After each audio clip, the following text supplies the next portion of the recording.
అందరికీ నమస్కారం. గాల్లో దీపం పెట్టి దేవుడే దేవుడే అంటే సరిపోద్దా అంటారు పెద్దలు. కానీ ఆధ్యాత్మికవేత్తలు అంటారు, గాల్లో దీపం పెట్టిన తర్వాత గాలిని ఆపగల శక్తి మానవుడికుంది. ఆ శక్తి కలిగి ఉండాలి అంటారు ఆధ్యాత్మికవేత్తలు.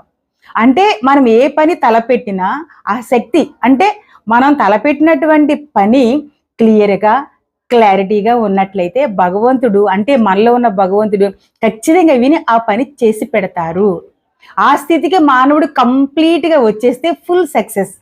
ఇలా చాలామంది అంటే నూటికో, కోటికో అంటారు. నూటికి కూడా కాదు కోటికో అంటారు. ఆ కోటికి ఒక్కరు మాత్రం ఉపయోగించుకుంటారు. మనమందరం ఉపయోగించుకుంటే మన జీవితాలు చాలా బావుంటాయి కదా!